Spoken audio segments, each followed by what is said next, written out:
Hello, friends, and thank you for joining us for episode number 41 of a Disney Life podcast. We appreciate you being with us here today in this place that's designed to talk about all things Disney and travel, and our Disney travels all wrapped up into one. We appreciate you being with us here today. My name is Missy, and I am joined by my loyal co host, Rachel. Hello, Rachel. Good morning, Missy. And today we have a special guest joining us for today's episode. Our friend Amanda, who we have traveled with before in one of our groups and is a true Disney fan, is joining us today to talk about a trip report for a recent Disney Cruise Line sailing of hers with her family. So I have actually not had the opportunity to talk to Amanda about this sailing at all. So, as always, here, the questions I have for her and her responses are purely natural. And so just kind of flow along with our conversation with us. And I'm excited to hear about Amanda's cruise and how everything went. I did see a few photos online, so I know it was a fantastic time, but that's about all I know at this point. So, wrapping things up later today, Amanda's going to share her top 5 list of things to do with littles on Disney Cruise Line. And then we have a listener question today concerning online check in with Disney Cruise Line. So, as always, we thank you for being here, whether it's the first podcast you're tuning into or if you've been with us all the way since episode 1. I can't believe we're on 40 already. Thanks for stopping in today, and let's get right into it.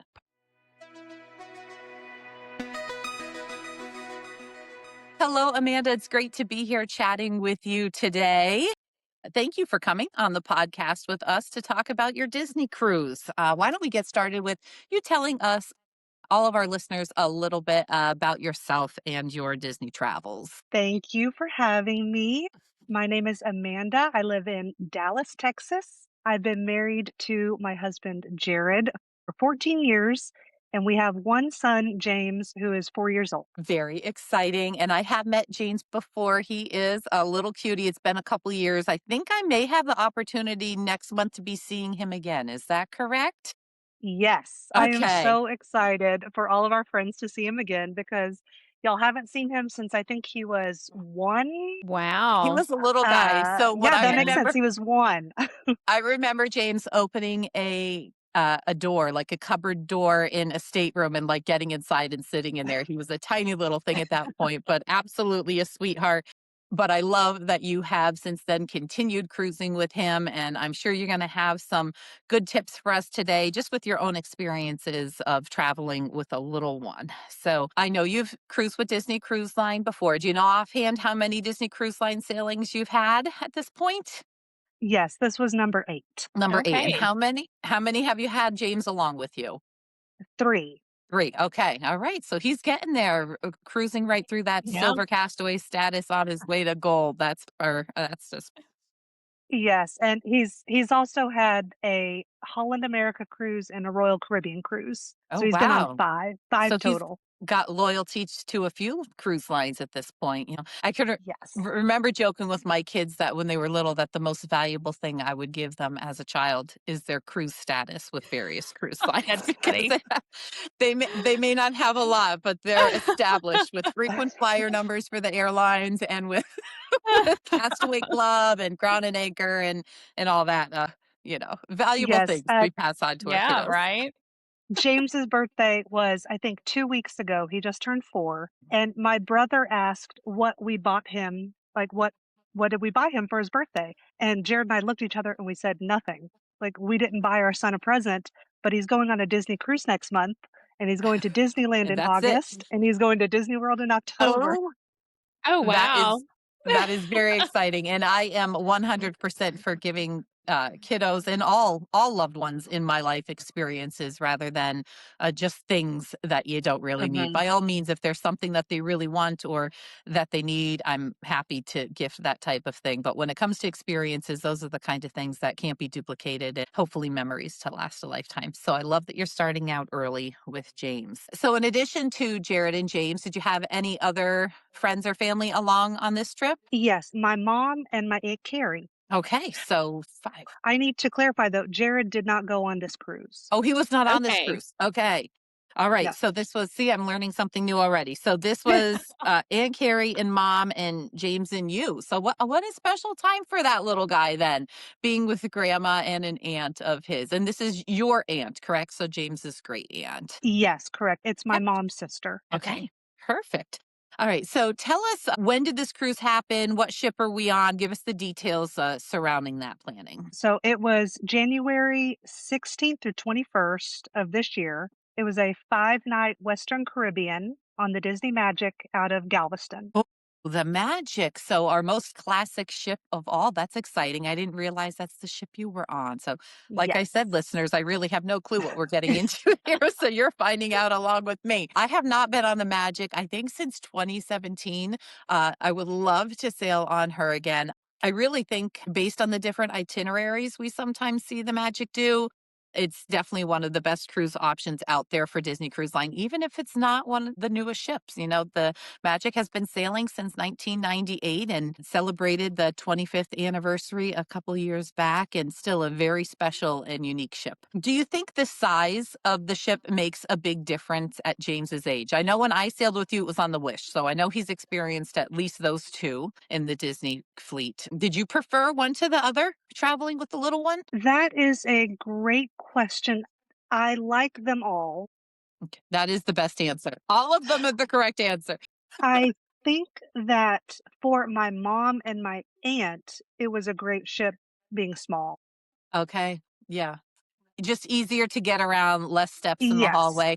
I know Yes, they sometimes on the Wish class ships, even dealing with some accessible rooms for older guests or for guests that have needs for an accessible room, a lot of those rooms are all the way in the aft, which I guess makes sense for spacing, but it does not make sense for guests that have trouble getting around to have to go all the way up and down those hallways. So I think just overall, the smaller ships are easier to navigate. Plus, you have the 3 elevator lobbies on the Wish, not on the Wish, on the Dream class and Magic class ships, where the Wish class, you only have those 2 elevator lobbies. So it's just natural to have more trekking up and down hallways on them, and they're longer hallways being larger ships. yes, I think your stateroom location maybe to me matters more than the size of the ship sometimes. Okay. So That makes a lot of sense. on the Disney ships, I almost always try to get mid, and so we're usually close to the kids club, the pools, because those are all pretty much mid. Uh-huh. But Okay. our previous cruise was Royal Caribbean and on Harmony, and it was one of what I consider their mega ships. Hmm. That felt like a lot more walking everywhere. Right. Yeah. So, And yeah, Harmony is one of the Oasis class ships, which is an icon, not the largest, but they're so darn close. Those are all massive Yeah. with how wide those ships are, having the Central Park area in the middle, in addition to the promenade, and then, of course, the boardwalk area in the back of the Harmony. So those are just massive, massive ships. Yeah. so that's why I think I can't immediately answer for the Disney ship because it's not fair that I just came from a mega ship to then Disney's Right. smallest ship. So Right. everything felt way closer just because of that But it's certainly not a comparison. negative thing that it's a smaller ship. I mean, if anything, at No, this point, not at I've all. heard you mention all positive things concerning Oh, yes. the older ship. So that's great to hear. I worry that one of these days, out of nowhere, they're going to throw an announcement at us that they're retiring a ship, and it will be devastating. But I know it's inevitable, but I hope it's many years off at this point. So I love hearing back from guests who recently sailed on the oldest ship, enjoying it just as much as you would one of the newer Yes, ones. I love the magic. I absolutely love the magic. So you said this is a 5-night Western Caribbean. What were the ports of call scheduled for this sailing? It was Cozumel and Progresso. Okay. Okay. So I've not no, been to Progresso, so I have not either. And so no stop at either of the Disney beach destinations for the sailing. Okay, well, we'll get into that as we go on here. So, and you said this was out of Galveston, and Yes. you're in Texas, you said. So, Yes. are you close enough that you drove to the port the day of, or like what was getting to the port like for you? Yes.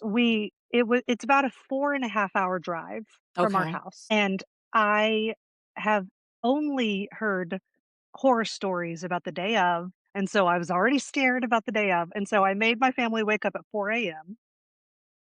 even though it I was mean, only 4.5 at least you hours. let them go to bed. I would have been like, "Let's be in the Yeah. car and ready to go. Let's just sleep here so we're ready to pull Leaving out at of the midnight. driveway."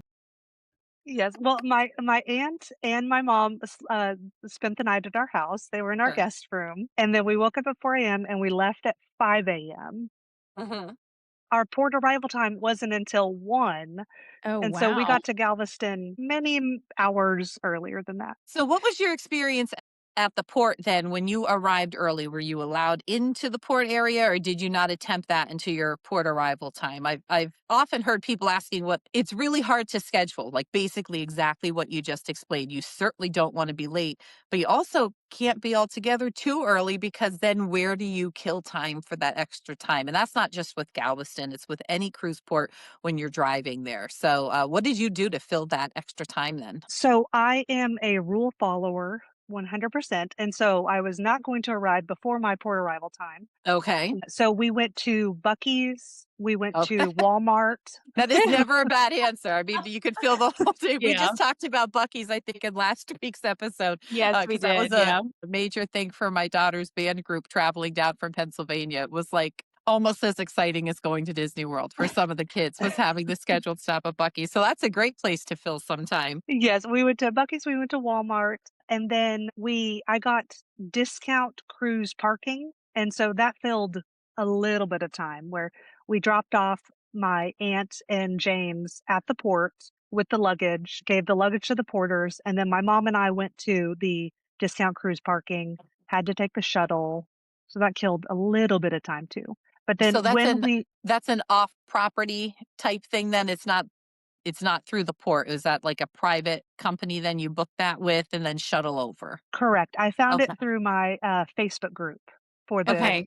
for the sailing. Someone asked, "These cruise, parking fees are so expensive. Is there anything cheaper?" And, uh, it was the cheapest I could find. It was $96 for the 5-night cruise. Amanda, so with parking out of the cruise garage or however it looks at Galveston, I know a lot of times I hear questions, comments from guests asking about security of their vehicles. Did you feel like this was a secure place to park, that your vehicle would be safe while you were gone? Yes, I was very happy when we first pulled in. There was a guard at the guard booth, and it was pretty obvious that she was there all the time. Okay. The actual parking had, a 9-foot chain link fence with the barbed wire over the top, but it wasn't scary looking. They actually had a really cute, like, tiki theme going on. They Okay. had, like, palm trees. They had, little tiki birds and tiki Well, that's signs and cute. That's a cute sand. I know. little I extra there. was Makes shocked. It was so cute. And then they had a section that said Disney Magic, and we were told exactly where to park, but in a very nice way. We parked, and it was right in front of the guard booth for the Disney Magic, Oh, like nice. right in front of the guard booth. And so I had 0 worries Okay. about anything happening. all right. Well, you may It's need good to to know. share that parking info with us sometime off the air so that if we have any listeners who are looking for or looking for suggestions with parking there, it sounds like a great recommendation. So very helpful. All right. So you get there for your port arrival time precisely at 1 p.m., you said? Okay. So we got there at 12 at the discount cruise parking, and we were allowed in the door, but held in a queue until 12:45 Okay. precisely. Wow. Yes, it was I don't know if I'm allowed to say this, but it was like one of those cattle call, like, it was just packed line of people, very unlike Port Huh. Canaveral. It wasn't the nicest. We just had to literally stand there shoulder to shoulder in this queue until 12:45, and then we were allowed through security because of our port arrival time for Okay. 1. So I guess the overall consensus here is don't arrive early because even if you are there early, you're Yes. going to be held. So there's not really a point, be comfortable somewhere else, have lunch somewhere if you have a later port arrival time and don't rush yourself to the port because you'll just be standing there waiting anyway. Absolutely. I tried to get us as close to our port arrival time as possible, and it was still too Mhm. early. That's understandable, though. Everybody's anxious and ready to get going that first day. You certainly don't want to be late for the port. That's what I think all pre-cruise nightmares are made of, is literally missing the boat. So you got to get there Mhm. a little bit early, at least, just for peace of mind, but not so early that you're in the way of the boarding process ahead of you. So even if it wasn't the most comfortable or desirable option, at least they seem to have it under control. You know, if they had a place for you guys to stand and wait and hold you until they released you. Yes, it was still organized and it was still not Mhm. unfriendly, but there were clear signage that said, 1 to 1:15 boarding Okay. time. And so I knew exactly where to go, and there were lots of they weren't cast members or crew members, they were the port The crew at the port, yeah. workers. Okay. Yes. So again, it wasn't the best time, but I also don't wanna disparage it. It was still organized and I knew exactly what to do and where to Okay. go. Okay. Very good. All right. So you board the ship and everything is magical, I'm assuming. Tell us about that first day and what you did once you got on board. Yes, so we boarded and I immediately went to Soul Cat, which is one of the lounges because my son has allergies. And so I wanted to make sure that those were noted. And I wanted to request a server. Okay. So we stopped at Soul Cat So Soul first. Cat is the location on the Magic where you would go for whatever dining assistance you need. So, okay. Very good. Yes. And then we went straight to Cabanas for lunch. Correct choice. And oh, good. I thought that you were a main I dining am not, person. Amanda, I'm not a main dining person no matter what the time of day is. I Okay. love Okay. the ships and I appreciate that they have the ability to serve a bajillion people in a short amount of time, but I prefer to not be in that rush. I will eat chicken tenders out of food happily any day for dinner, even. So that's not to say I don't Okay. I love occasionally this. prefer a main dining room or certainly a Palo reservation when it's available, but I like to get on that ship that first day and have that abundant buffet before me, stuff myself, and then go flop into a pool, quite literally. I guess I was just thinking of our friends Mhm. Tammy, Misty, and I just thought you were part of that group that wanted to go I to am main not dining. part So of that more perfect. mature group. I am the informal child at heart here. Perfect. Okay. And then at 2:20 we found our stateroom. We booked this 7 days prior to sailing. And Wow. so yeah, we booked a guaranteed rate, so we were not given a choice of where we were given. So it was deck 1, ocean view, stateroom 1076. Okay, so I have questions then because I have never on any ship ever been on deck 1 or 2. So I would love to hear a little bit of your thoughts on that location on the ship, just overall. Anything you have for us. And it's not that I've intentionally been avoiding it. I've also been in situations like you that I've booked at that last minute discounted restricted rate and you get what they give you. And I've just never happened to end up down on those decks. So tell us all about being on a lower deck. Okay, I have to admit, I did not know that guests were allowed on deck 1. Yeah. I didn't even know that deck 1 had staterooms So for I think guests, that's and just the so magic and I wonder thing. I think once we started with the dream, deck 2 is the lowest that it goes. But yeah, there are staterooms on deck 1, which is truly deck 1. It's not like we're calling it deck 1, but it's really an upper deck and that, for number purposes they've switched it around. It's truly deck 1 of the ship where on part of that deck you'll have the crew as well, correct? Yes, so that makes sense to me because the lowest I've been was on the Dream in deck Mhm. 2, and so that's why I thought that we 2 was weren't the bottom. allowed to Yeah. go on deck 1 is because of the Dream. Yeah. Yeah, exactly. Yeah. Okay, that makes sense. So, I loved staying on deck 1. Okay. Okay. Good to I know. know, I know. I was shocked because when we first got there, when I went to Soul Cat, my mom and aunt went to the guest services desk to see how much it would cost to upgrade our room because I was interested in staying on deck 1, but my mom and aunt were saying, "Well, let's just see, what They it would might have cost." And something they open, said that maybe it a veranda. Obviously, there's no veranda on deck 1, folks. Like, we're no. talking windows or inside rooms only down there. No verandas on deck 1. So, if you're interested, it was going to be $500 to upgrade to the next ocean view stateroom. And they immediately decided no. We had booked this 7 days prior. It was an unexpected expense. We weren't looking to add any more expenses, and $500 just, um, it just wasn't what we were looking for. So we were on deck 1. Okay. But what I loved was the elevator was midship, and so already I was so happy to be mid, fine with Mhm. me. And if you think about it, anyone who hits the down button and I am waiting at the elevators, it's always gonna go to deck 1. Okay. So And you're by the getting time it gets elevators to deck faster being 1, way down there, which is opposite. Now, when you explain it like that makes total sense, but that's opposite of Yeah. what I would be thinking. I'd be thinking, "Oh, you're way down there, it's gonna take forever for an elevator to get you." But you're saying if, somebody up on deck 10 or 9, on this hits ship hits down. down, that is gonna come down to you to deck 1 before it starts going back up again. So, wow, that does put you at an advantage there. Exactly. Wow.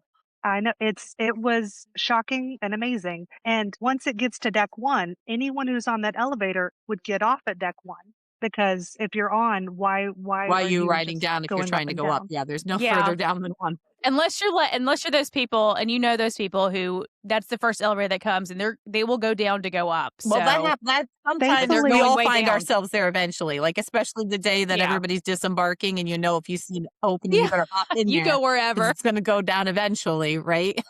Yeah. it's true, but the good news is that this is the magic, and so it's the least amount of Mhm. guests, so that actually never happened on our sailing, Excellent. but I know that tip. Use that tip on Harmony of the Seas for Royal. Right? Yes. So, the elevators were always empty is what I'm getting at. We always got an elevator because it was always gonna come down to us, so that was my first favorite part, and then the crew lives and works on deck 1, and so it's their home. So, we saw crew members all times of day, all the time, from the people who work in the galley all the way up to the officers, and you're always seeing them, and we are guests, and so they always had, like, their happy, smiling faces for us. Like, they were all so personable, they were wonderful. We would see the cruise director and the assistant cruise director, we would see the kids club counselors, everyone was just so nice. And this is also where the characters get on the elevator to go up to their meet and Okay. greets, and so we would see characters all day long Oh, as we nice. were waiting for the elevator. Well, that's a fun tip. Stay on deck 1 and I just know. lurk around the elevator for your own meet and greet experience. You guys heard it here first. It was so surprising. On pirate night, there was Captain Hook and Smee were waiting for an elevator just like we were. That's Nice. hilarious. I Everybody wait. know.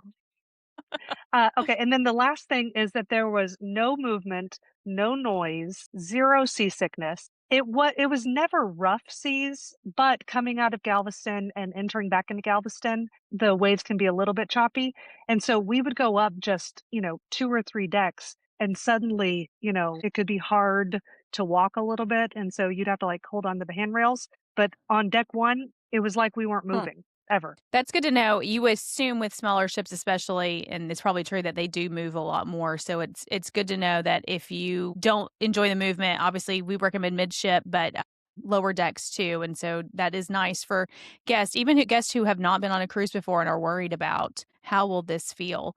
You can have just as great of a time in an ocean view as you would on a veranda. So, Amanda, tell us Yes. about the actual ocean view. You had a small porthole window, is that correct? I had 2 small porthole And windows. did they have curtains to close if you didn't want to see out there? Because I feel like I do better in an inside room seeing nothing than I would do looking out there and seeing waves at that level. Did that bother you at all with motion or no? No, it didn't bother us at all. It's 2 small portholes, and then they also have those, I'm sure there's a real name for them, but those giant metal swinging doors that you can close the portholes Okay. Like a if like we a were actually I don't want to if call it a things were trap going door, down. but like a waterproofing seal tight. I'm not coming up with an appropriate word either, but I can picture what Yes, you're talking exactly. about. So, they had those, and then they had a, more see-through curtain, and then they had the blackout Okay. curtains, and Okay. with the blackout curtains, you didn't see light at all, so it was like an inside Okay. room. When we first got there, Well, when we were assigned deck 1, my mom and my aunt thought we'd be underwater, so we That might thought be we'd fun. be I'm sorry, but that below might actually sea be fun. level. I think that would be What can I 0% fun. say? Also, it would be a submarine. I'm not interested in anything about any of this. So when we got to our stateroom and we could see the ocean, we were all so surprised that we were not below sea level. So we all thought we had a great view, Okay. personally. It just didn't bother us. I think we were just so, excited and pleased to be on the ship. Yes, a lot of times that's really all that matters when it comes down to it. I can spend hours debating about the perfect stateroom to book, but when it comes to getting on a ship at the last minute, when you book those restricted rates, those discounted rates, it's really just get me on there anywhere and I will be a happy girl. Yes, and I wanted to say, so our mutual friend Tammy, she just did a article about the 10 staterooms to avoid on Disney She did ships, do that. Yes, and I saw that.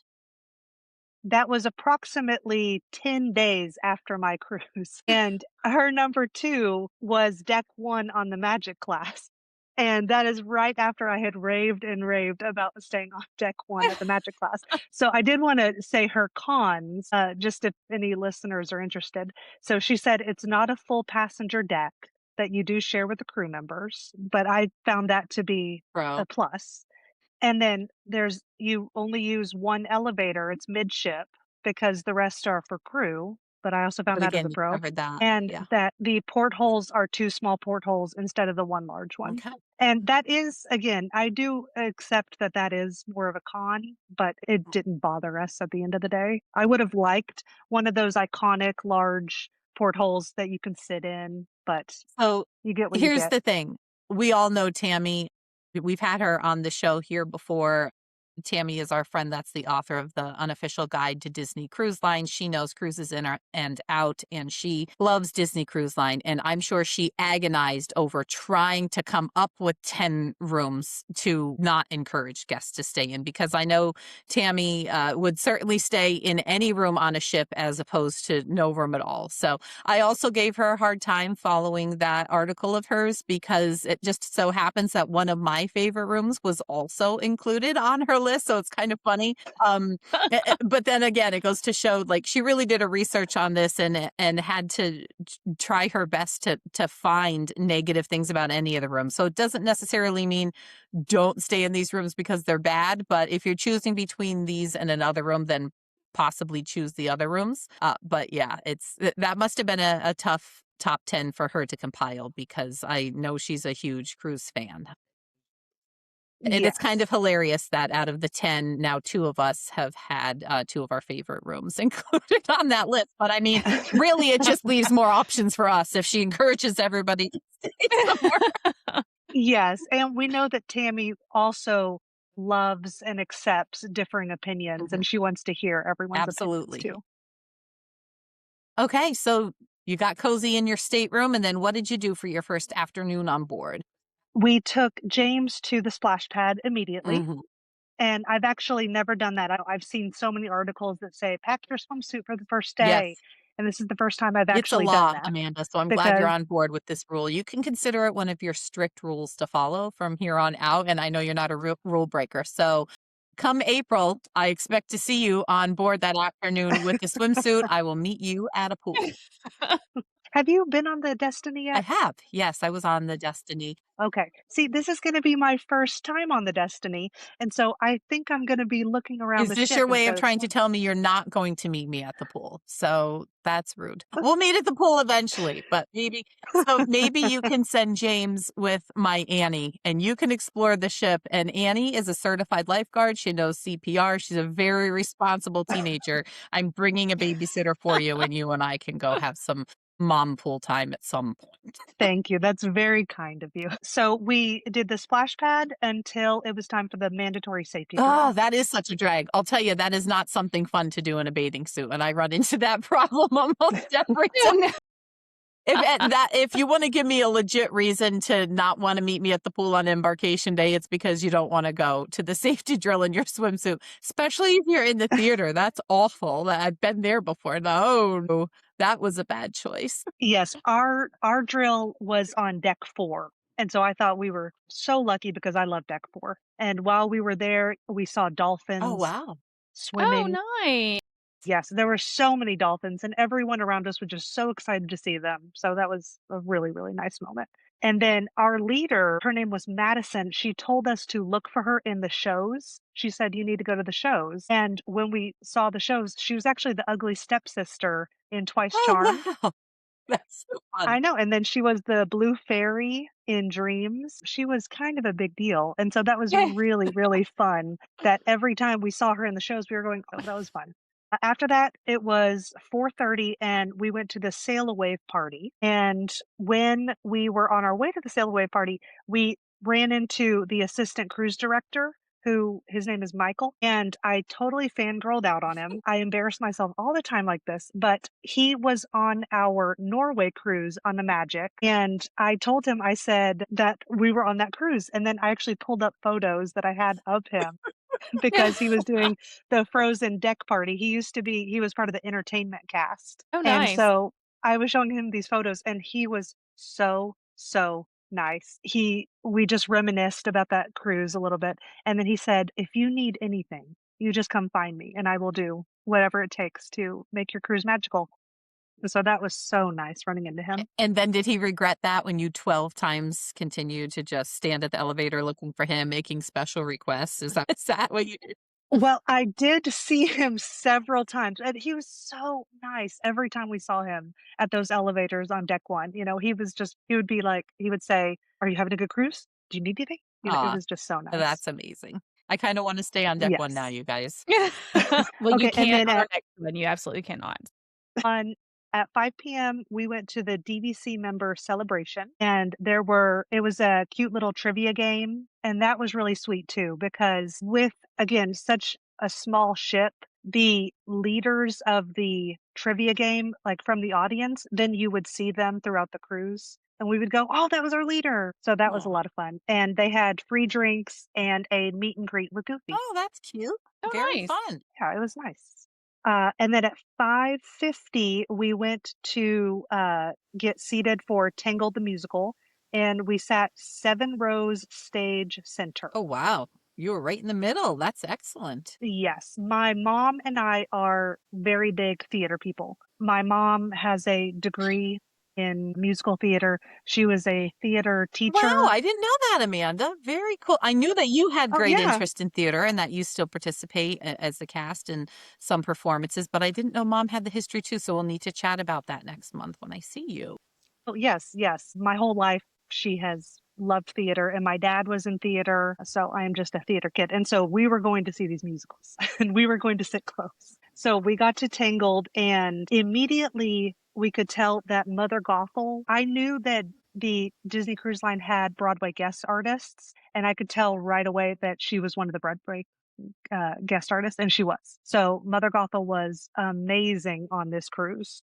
And then the show ended, and we went back to our stateroom, and it was all set up for bedtime. And that was so strange because we still had to It's go to gonna say, dinner, so it sounds and like it was you were already the 7:30. late seating for Yeah, dinner. So I'm assuming that yeah. wasn't by choice. I'm assuming that's because it was a late booking. You were second seating. Did you try Correct. to move that when you stopped that first day when you boarded? Did you attempt or did you not bother? I did not ask to be Okay. moved because I asked for the particular server, Okay.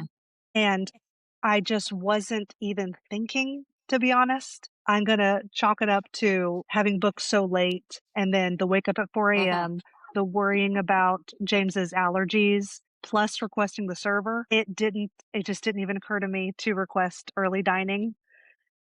And I should have requested early dining. But in hindsight, I'm also glad though, because I've seen on like the Facebook groups, everyone's so worried about taking their toddler to late dining. And I am glad that I actually got to experience for myself what it's actually like.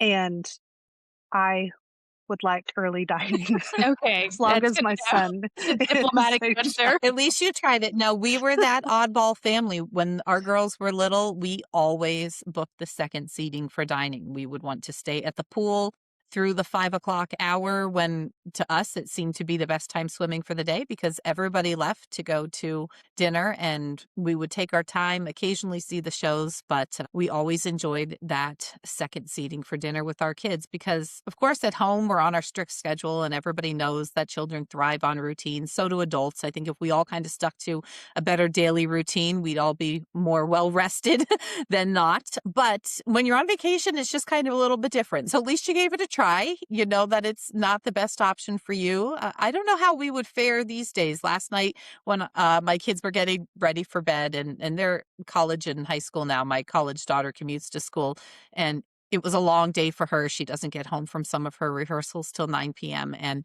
it was 9:30 and we were getting ready for bed. And I thought, how did we ever stay up this late when they were younger? Like, how did any of us make it? The thought right now of starting dinner at 8:15 p.m., that's a tough one, but I know there are people that it works great for. And I think especially when you're switching time zones as well, if you're from the East Coast or from the West Coast and you're traveling on the East Coast, maybe it's not as huge of a deal because your system's kind of still getting ready, adjusting to it anyway. So, but where was dinner that first night? Did you say where it was? Okay. Rapunzel's Royal All Table. right. Perfect. So James's bedtime is at Oh my. 7 and dinner didn't start until No. 8:50. So James immediately fell asleep Aw.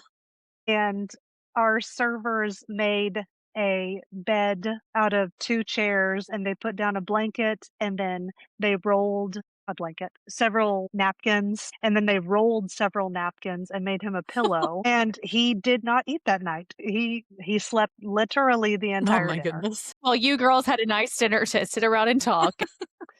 Yeah, it was the 4 a.m. wake up and then dinner at Yeah. 8:15. That's Like too much. it was Yeah, not that's too good. much. Yeah, that's a long day for an adult. That's a long day for me. So I couldn't imagine as a 4-year-old, but I'm glad that he can sleep anywhere. It seems like. Yes, he's never had a problem with that. Okay. We've taken him traveling his entire life, and I'm so glad that he has napped literally everywhere. All right. So anything after dinner, or was it because James was ready to retire? Went to Everybody bed. else was too. Yes. How was your meal there? We didn't get to that. How was the meal there? So I have no idea what I ordered. Okay, that's fine. I I didn't take a single photo of any of my dinners, and so when I was preparing for this podcast, I was so embarrassed, but I kept looking through the menus. Some of the things I could remember on some nights, but I don't have a single picture or video of any of my dinners. So Well, that's okay. I have no idea what I ordered. Let me ask this. What do you remember about what time that you ended dinner? On other nights, I think I have on Pirate Night, dinner was at 8:15 and we were back in the room at 9:50. Okay. That seems very long. Well, I don't know. Maybe it doesn't seem that long because the dinners can take up to 2 hours. Yeah. I was gonna say, So, so a lot of times when we've gone, it's been 2 hours, but we also have a big group, so there's a lot of people that they're serving. So I was mhm. just wondering, I wonder if they're trying to get you out the door so they can get cleaned up and Mhm. turn in No, themselves. it was not rushed at all. Okay. I feel like usually the first All right. dinner is more rushed because they need to get you out to let the second dinner in. In my experience, the second dinner's always been Yeah. more leisurely. Maybe that's just me, but that's how it seemed to me at the time. Yeah, that makes a lot of sense to me. So did everyone sleep well that first night and wake up bright and early for a gigantic buffet breakfast or what's on the agenda for our first day, our first full day? Yes. So day 2 was an at-sea day. We woke up at 6:55 and there was no movement, no noise. We opened up the curtains and we looked outside and you could tell that we were moving. There was lots and lots of waves happening, but it was as if we were not. Okay, well, Huh, that's excellent. Good to that is know. nice. Yeah, so we turned on Good Morning Disney Magic. Do y'all watch those shows? Occasionally, but No, I don't more think No? I've often I ever turned forget. on a TV on a Yeah, I Disney forget to cruise. turn the Oh TV on a my lot of times, but goodness. Oh, you guys. Okay, I am such a nerd for the Good Morning Disney blah blah blah show. So every single day, starting I think at 7 a.m. to noon, it's just on a loop. And it's the cruise director and the assistant cruise director tell you about what's happening that day. Okay. And it's just one of our favorite parts of any Disney cruise because the cruise director and assistant cruise director are almost always just so funny. Just it's antics and they're chit-chatting and talking and playing games and It's one of our silly little favorite parts of any cruise is that Good Morning show. So we watched that. And again, Michael is the assistant cruise director. And so I just enjoyed, getting to see him. I told you I'm such a fangirl. I'm so strange. Okay, at 8 a.m., we went straight to Cabanas, and the night before App Tangled, we had ordered his breakfast and lunch because he has allergies. To be honest, I don't that's not necessary for us right now because he's at an age where he just literally wants french fries. I just knew that there wasn't going to be any of his Same, James. I'm allergens. at that age too. You could let James know. Yeah, he's not a picky eater. He will eat anything, but he's in a French fry stage right Okay. now. Like that's what he wants. But because of his allergies, they made us choose his meal. Okay. And so we picked up his pre-chosen meal at Cabanas, and the rest of us just ate off the buffet. Where do you pick that up, Amanda? How does that process work? It was very easy. Where the two sides of the buffet meet up, if that In makes the back, sense. all the way in the Mhm. back, or Like the towards the front of the book? Okay. Yes, yes. Where the starboard and port side buffets Okay. meet up is where you pick up those Okay. meals. And you walk up to them, you say, I have a pre-chosen meal, give your last name and your stateroom number. Actually, maybe not even your last name, just your stateroom Okay. number. And then they gave us a pager. And when the pager went off, I went back to that location to pick up the All right. meal. So you're not saying you had to be Okay. there. I know you said right at 8 a.m. So you had pre-selected the meal and they knew of the need, but you didn't have to schedule the time you were going to be there for it, correct? Okay. Correct. Yes. I could have come at All any right. time. Excellent. But That's good to know. that's what time we went. Okay. That's good to know. Yes, and I know that I have heard if you wait until when you are actually at the buffet to tell them you have allergies, it can take a longer time, if that Okay. makes sense. But because we had pre-chosen it, it was almost Okay. immediate. Great. I mean, I'm talking 5 Hmm. minutes or less for us to get the food. But if I had waited until we were at the buffet to talk about the allergies, I've heard that it can take, 20, 30 minutes to get your food. Okay.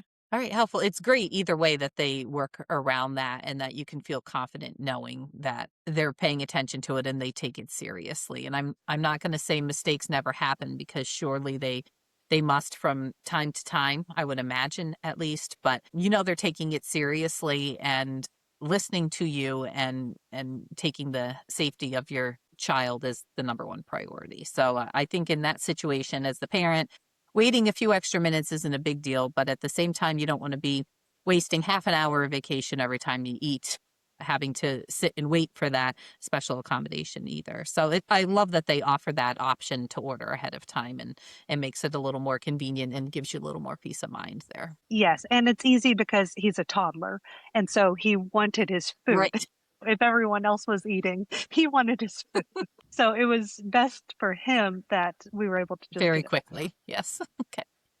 All right. And then what did the rest of that sea day look like for you? So with my mom and aunt there, this was a very different cruise for me. They wanted to do crafts, and I have never done a single craft on Disney Cruise Line. Have y'all done crafts? No, I am not No, crafty in general. So So Disney Cruise Line offers crafts, you're telling me? I know. I feel like maybe I know. I It know was my kids have done that stuff when they were little, but I'm pretty sure they did it in the kids club and not with me. I'm trying to remember. But okay, tell us about the crafts. I it is it was so interesting and so unexpected. I don't know why it was unexpected because I know my mom, I know my Aunt Carrie. We are a crafty family. We scrapbook. They craft every Christmas. Like I knew this about them, but I was just not expecting it on a Disney cruise. We crafted all day, every day is what we did.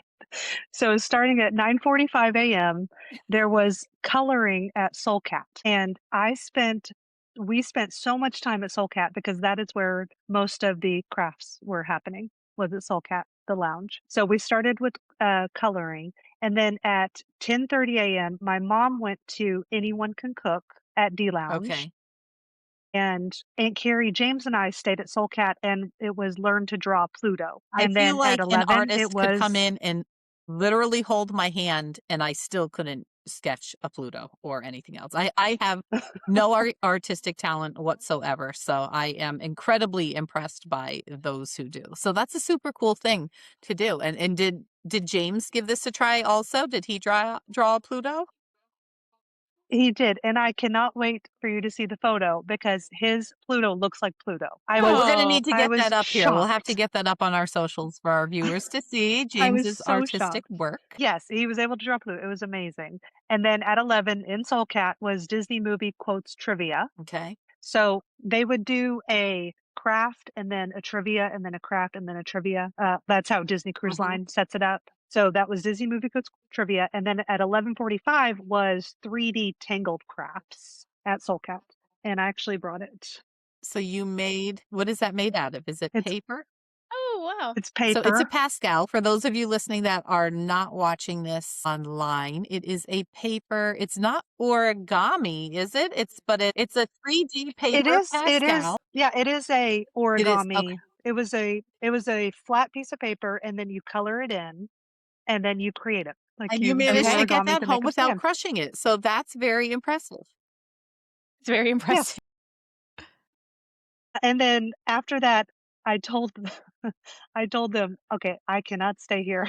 My toddler cannot stay here." We've been here for what, almost 3 hours at Soul Cat.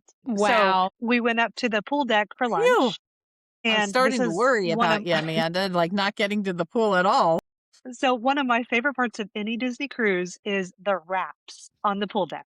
Like There are for wraps food at that you eat, you Daisy's mean? Or hair Delights. wrap? Okay. I Yes. didn't know if we're talking about Yes. hair or food or a music style. Like what Music. kind of wrapping Yeah. was that? No, no. There are chicken Caesar wraps and Greek salad wraps Okay. on the pool deck of any Disney cruise, and I have missed them so much. They didn't have anything like it on Holland America. They didn't have anything like it on Royal Caribbean. And this was one of the things I was looking forward to the most on this Disney cruise were those wraps. So I got the wraps, and then my family went to Cabanas, and James had pizza and French fries from the Duck and Diner. Oh. And then after that, we left James with my Aunt Carrie, and my mom and I went to Senses Spa because we bought the Rainforest Room length of cruise Ooh, pass. lovely. Yes, my other favorite thing on any Disney cruise is the So Rainforest if you're Room. not familiar with the Rainforest Room on Disney Cruise Line, it is a space, a designated space in each of the spas on the Disney Cruise Line fleet.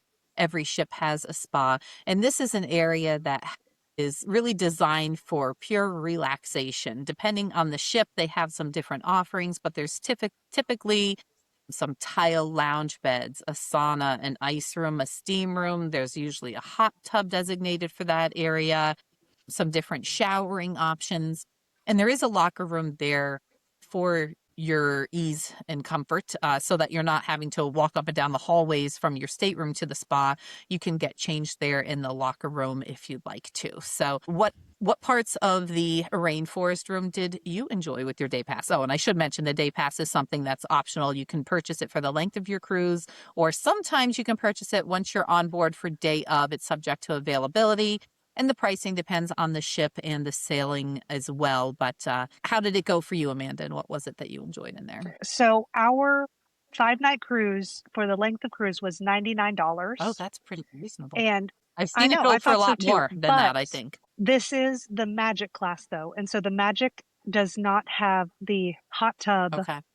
or any outdoor space Okay. whatsoever. And so it is absolutely the least desirable senses.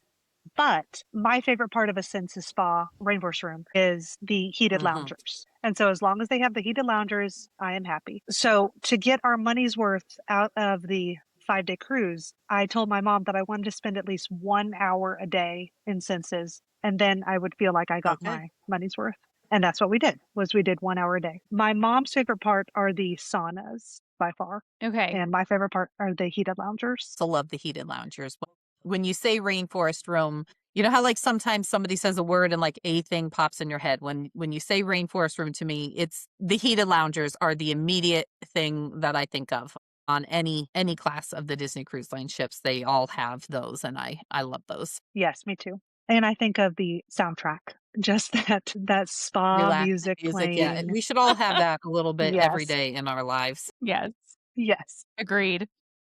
So after the rainforest room, we met back up with Aunt Carrie and James at Soulcat, and they were doing the 3D frozen crafts, which was a Olaf magnet for your stateroom door and then for your refrigerator back Oh, home, that's is what they cute. I said. like that it has purpose Yeah. on the ship and is part of your ship memories, but then also a souvenir to take home. That's really cute. Yes. And then at 4, I convinced my aunt and mom to leave Soulcat, and we went back to the pool deck.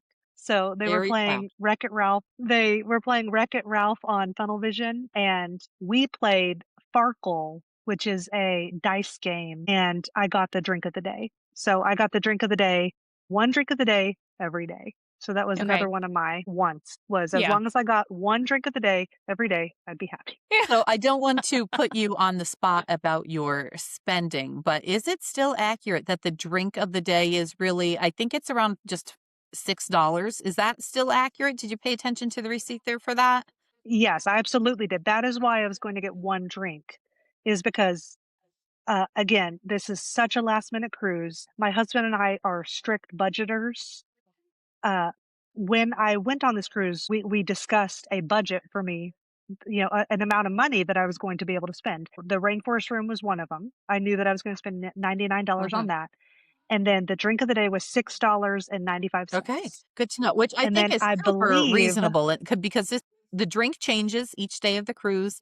It'll be advertised at the bars, and I think it's also listed in the app what the drink is, but it's almost Yeah. always a fruity cocktail, usually a bit on the sweet side, but something very tropical feeling that it's like a typical cruise kind of drink. So I often won't even ask what it is. I'll just assume that whatever it is going to be sweet and fruity and I'm going to like it. And I know I'm not going to spend a ton of money for it because in my regular life, if you told me like, "Oh, are you thirsty? Let's grab a drink and it's going to be 6.95." I'd be like, "No way, I've got my water bottle here with me. I'm good." But on a ship, 6.95 is a darn good price for a drink. yes, it's an amazing price. I'm so happy they offer it. And then with tip, I think it came out to like Okay. $8.15, if I Okay. remember correctly. And side note, I also have allergies, so I have to check Okay. what is in the drink of the day. One drink of the day had melon in it, and I'm allergic to melon. Oh, So I actually did not get a drink of the day that day. I got my favorite drink, which is a dirty martini, and it was $18. that is Wow. dirty. I know. Yeah. I know. So I was really happy to get my favorite drink, Yikes. but man, going from, the 6.95 to the $18 was Yeah, that hard. blows the budget right there. That's for sure. Yeah. Yeah. Yes, and yes. I wanted to mention my aunt and my mom do not swim, and so that's why you will actually never hear us saying that we actually Everybody swam. swam Yeah. on the Okay. cruise, except for James. James loves to swim, and so James spent a lot of time at the splash pad, but my aunt and my mom don't swim, and so we So, didn't. believe it or not, Amanda, I do love to hear that type of thing because it encourages and reinforces the fact that there is so much to do on a Disney Cruise Line ship other than the pool area. A lot of times when people think of Mhm. cruising, you're thinking back, at least me, to the days of watching the Love Boat reruns on TV and everybody's hanging out on the Lido deck, and that's just what you do on a ship. I mean, that and fall in love, obviously, are the two things people do on ships. But there's just so much more to do. If you aren't a swimmer, that's okay. If you can't be out in the sun, that's okay. There are plenty of things on Disney Cruise Line and with many cruise lines to do other than be in the water and at a pool. I agree. So at 5:40, we went to be seated for Twice Charmed, an original twist on the Cinderella story. This time we were row 4, Oh, wow. center on the aisle, and the Broadway guest artist played Lady Tremaine. That's cool. Very And Okay. cool. again, she was fantastic. And I believe my mom and my aunt would say that Twice Charmed was their favorite Okay. show. It was between Twice Charmed and Dreams, and I don't remember exactly which one they chose, but Gus, and Jacques, they just died laughing over the 2 mice in Twice Charmed. And my favorite part of Twice Charmed was that Lady Tremaine had a, Lucifer puppet, which is the cat, and when she brought out that Lucifer puppet, and oh, that was my Absolute favorite part. I was so happy to see that. And then after the show, we went back to our room and we got dressed for formal night. And dinner was at 8:15 at Lumiere's. And I wrote down what we got. Oh, okay, perfect. Okay. What do you have?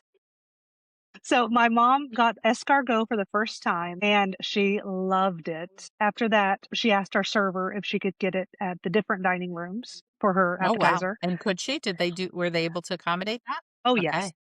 Yes. I got the deep fried brie and the French onion soup, and I love both of those. I don't remember what I got for my main, but I know I got the creme brulee for dessert, and James got Mickey bars. And then my mom and Aunt Carrie got two desserts each, and my mom got the classic opera gâteau and the strawberry shortcake sundae, and my Aunt Carrie got the Tahitian vanilla creme brulee and the Grand Marnier souffle.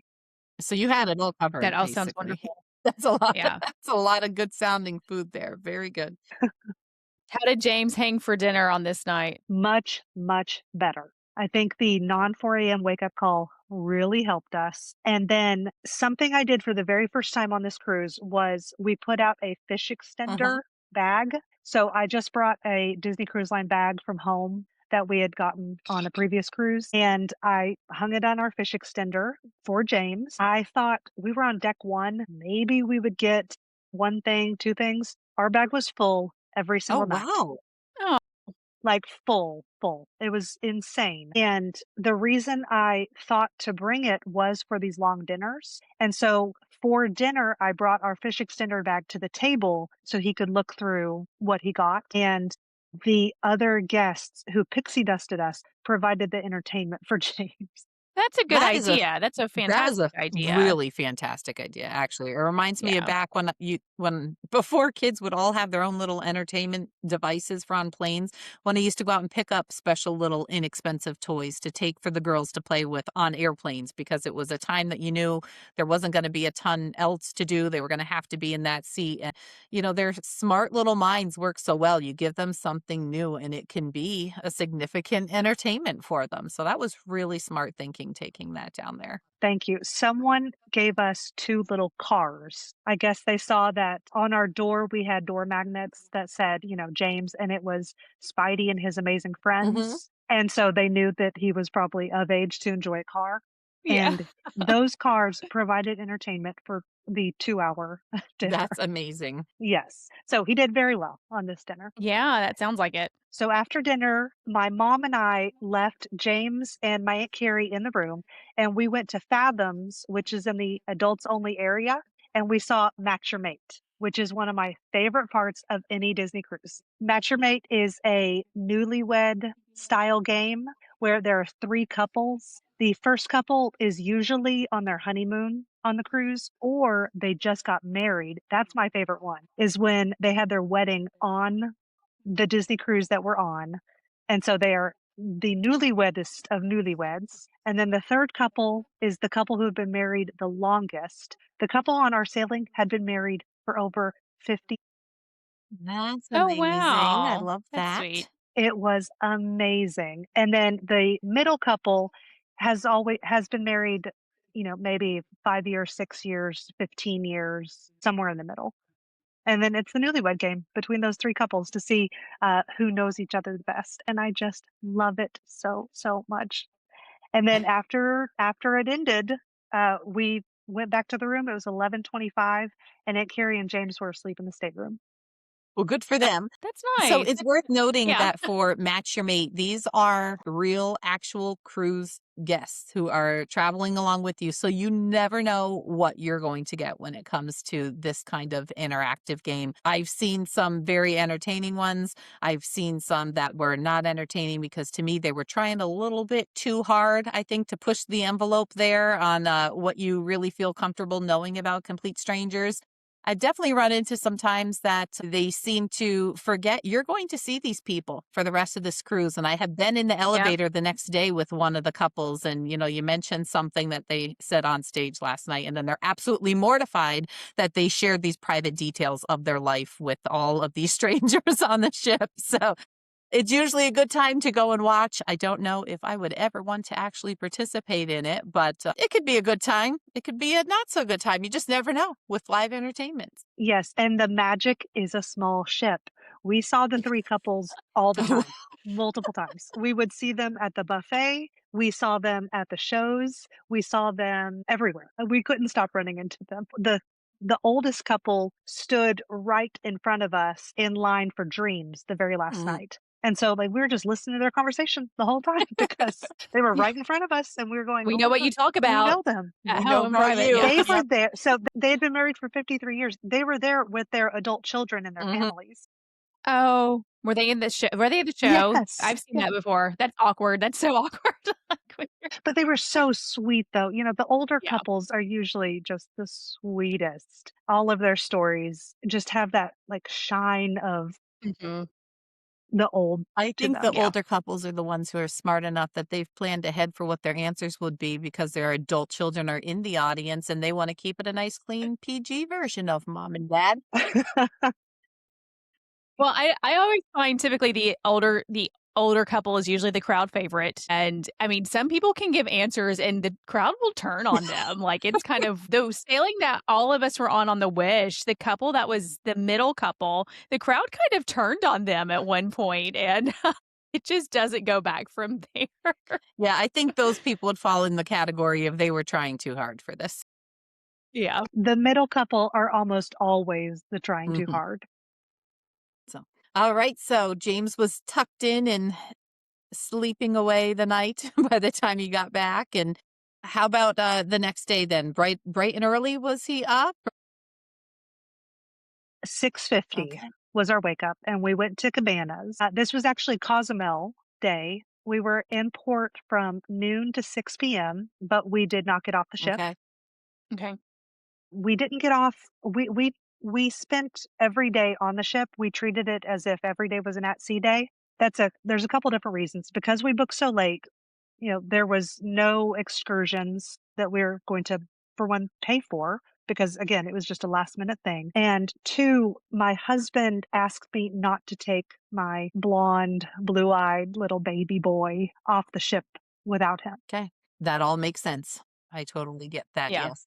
I mean, I'm in the same boat. We've got a cruise coming up, and I haven't booked any excursions. And a lot of that is because I don't have car seats, and I don't want to take my children in a vehicle without car seats, especially having a 3-year-old. So we do plan on walking around the port. My husband will be with us and everything. But yeah, we will definitely utilize a lot of the ship when it's less crowded at that time too, to be able to do things that we wouldn't necessarily be able to do as easily and as quickly with so many people on board. I think it depends a lot Yes. also on the type of vacation you're having and what your itinerary is. Because when you're people who love to travel, like the three of us do, and you're fortunate enough to be able to not just have a once in a lifetime cruise, the ports of call aren't nearly as important as the ship and the experience on board itself. So, especially when you're traveling with people who aren't swimmers or can't have a beach day for one reason or the other, if there's not really something specific in that port or something historic you really want to be able to see there for some type of once in a lifetime opportunity, it just makes the most sense financially to save your money, don't pay for the excursions, and enjoy the ship, especially since so many people will disembark to enjoy the day in port. You've got a lot more space on board to yourself. Absolutely. On our Royal Caribbean cruise, we had also stopped at Cozumel, and my husband and I got off the ship at that time, and that was just back in October. And so I didn't feel the need to get off the ship again so soon. And my mom and aunt are actually about to go take a Carnival cruise in 2 weeks, and they're stopping at Cozumel as well. Okay. And so there was just multiple reasons why we didn't get off the ship for Yeah. this cruise. Okay. So at 9 a.m., we went straight to Soul Cat and we made a Mickey ice cream magnet craft. And I actually, again, brought them to show you. Oh, that's so cute. So they're little Mickey, it's exactly what it sounds like. It's little Mickey ice cream sundaes that were on a flat piece of paper, and then you colored them in however you wanted, and you cut them out. Disney provided magnets, and you put magnets on the back, and they told you you can put them on your stateroom door and then take them home for your fridge. Nice. That was that. At 11 a.m., I took James to the Aqua Lab and he loved it. We had a pool deck lunch and we watched Monsters Inc. on the Funnel Vision. At noon, my mom and I went to Senses Spa and it was completely empty. We were the only people in there for almost the entire hour. I think two other women came in maybe 40 minutes in and they were in the saunas. But my mom and I were just in the saunas, the showers, the heated tile loungers, just completely by ourselves because everyone was in Cozumel. Yeah. And then at 1:15, we dropped James off at the kids club. And after that, he was in the kids club almost the entire rest of the cruise. No, once you give in and let them go there, it's hard to get them back, Amanda. It's a real thing. I have kids that never went to a babysitter other than just to family. They'd go to my mom's, they'd go to Levi's mom's, they'd go to my aunts and their aunts, but they never went to any daycare or babysitter or anything like that. And when we got on our first Disney cruise, I was very apprehensive to leave them, and for good reason, because they never wanted to come back to me. And it was like, dragging the children out of there to go to dinner. Nope, don't bother. You just go there and they'll feed you. They used to just feed you in the kids club if you want. Or they would come in and eat dinner with us really fast and then head right back to the club. So that's one great thing about Disney Cruise Line is you can rest assured those kids are well taken care of and they are very, very entertained. And it's excellent Mhm. socialization for them, and some downtime away from mom sometimes is a little okay. So I'm glad to hear he enjoyed it. Yes, and this was his first time going to the kids club.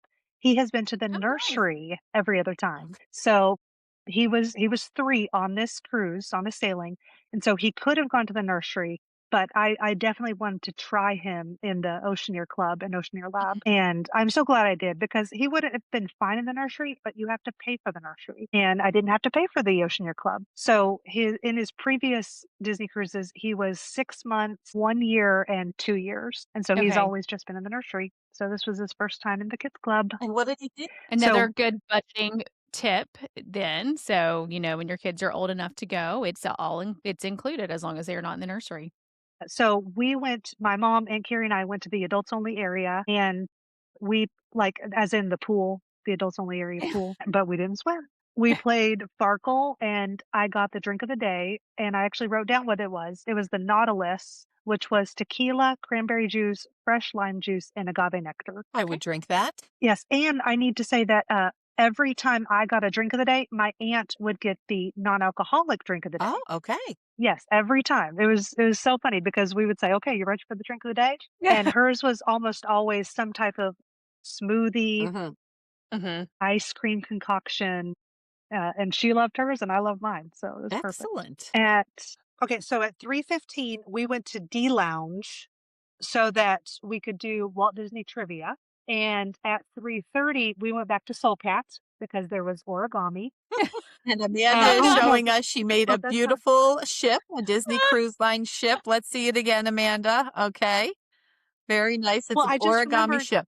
this actually wasn't the origami. This was a 3D, I don't remember what they called it, a 3D shipcraft or Okay. I something. can't keep track of Okay. what's This was origami and what's not, but she's got a ship. She's got a Yeah. paper ship she made here. It looks fantastic. I'm telling you, we spent so much time in Soul Cat. So they were doing that, and then I think they stayed in Soul Cat. I'm not sure, but I went and walked around the ship. Okay. So I walked around the Is ship. James still in the kids club at this point? Yes. So then at Okay. 5:30, so I dropped off James at 1:15. At 5:30, I got a message in the app saying he wanted to be picked up because he was hungry. So he was in there for about 4 hours. And we went to the pool deck and he got his french fries and chicken tenders. And then I took him right back to the kids club. At 6 p.m., we went to the Walt Disney Theater because the entertainment that night was a magician. So we saw the magician. He was fantastic. I mean, I had no expectations. It Mhm. sounded kind of cheesy to me, but it was great. I loved it. I'm so glad I did that. And then at 7:30, we went to Fathoms, the adults only area, for 80s music trivia, and that was a lot of fun. Highly recommend. 8:15 was Animators Pellets, and at 8:45, I went and picked up James to bring him to dinner. So that was about 30 minutes in, I picked him up. And I had the black truffle prosciutto and the baked potato and cheddar cheese soup. Love the persets. I've talked about it before here. Love those persets. Now I'm suddenly starving. Love them. And that was the end of the night. That was night 3. Okay. Okay, day 4 was Progresso, and we were in port from 10:30 a.m. to 7 p.m. 8 a.m., we woke up, we went to Cabanas, and then at 8:30, we went to the Buena Vista Theater to see Elio, which is a movie. Okay. So Yeah. that's the movie theater on board. That You is went another to the movie theater. yeah. Cool. Yes, and we Okay. were the only people in there. Wow. It was a gigantic theater, and we were the only family there. You know, in all of the times I've cruised with Disney Cruise Line, I don't think I have ever actually sat to see a movie in the theater. I've certainly been in them a few times. I could remember my kids going at some point, maybe even my husband, but I don't think I actually ever went to see a movie. So that's something I should put on my to-do list just to be able to experience it. James loves Elio, and so that's That's why ideal. we Yeah. went to see it. Okay. So at I've seen 10:30, one before on my first Disney cruise, and I don't remember what it was, so at all, so Didn't make that impression on but I you then? remember it being it did well, it was a long time ago, but I remember that I mean, you can find very current films being played on Disney Cruise Line, and it was one that I hadn't seen Mhm. yet, and it was either just out of theaters, it might still have been in some theaters, and so, my mom and I went and watched it together, but I could not tell you what it was at this point. Fantastic film. so at 10:30 a.m. after the movie, we went to the Aqua Lab, and James played for 2 full hours. We were there from 10:30 to 12:30. He played with a ton of kids, and there was this one little girl. She was obviously a little bit younger than James, but she had to be potty trained Mhm. because she was in the pool. And so we think that she was maybe 2, and her name was Harper. And we know that because her mom and dad were there too, and they would call out her name, just like I was calling out James. They would call out her name. And James and Harper just became fast friends, and literally for 2 hours they played. And it was very sweet because Harper obviously had older brothers and sisters because older kids would come in and splash around, and my aunt and mom and I were going, "Hey, wait, no, she has 2 older sib no, she has 3 older wait, does she have 4 older siblings?" Because there were just kids coming and going nonstop, and James is an only child, and so it was so I love watching, birth order type things, so Mhm. we had James the only with Harper, who was obviously, um, the youngest, although I guess there could have been a child in nursery, but that didn't occur to me at the time. You Yeah. never know. But that was just so sweet, and then we had lunch on the pool deck, and we also went to Cabanas. So we had, french fries on the pool deck and Cabanas for a larger lunch. At 1 p.m., I took James to the room, and he napped for hours, and I went to Senses Spa for my 1 hour of mandatory rainforest room. 4:20, I took James to the kids club, and then I hung out at the adults only pool, and I just read my book on a lounger and just enjoyed the ambiance. At I would 5:30, like I to went to say now, I Ocean. know you weren't swimming, but I do want to give a shout out to the Magic and Wonder adult only areas because as much as I love it on all of the ships, I truly appreciate that the pool, the actual pool itself on the Magic and Wonder are legit real pools that you can swim around in. They're not just a couple feet deep for waiting or sitting around on a bench. They are for real swimming pools, and I love that about them. That is absolutely true. They are not my favorite of the adults only pools because I do like having more of an ocean view. Mhm. And I'm a private person, and so I also don't like that it's so central in the center with, like, all the lounge chairs facing it, Mhm. and so that's just not my preference, but if I'm with a group, it's fine because there's lots of us and we're hanging out and we're, Mhm. swimming and we're in the hot tub together, but when it was just me, I did not want to just, have everyone staring at me when I got Go into the swim pool. around in a huge pool by yourself, yeah.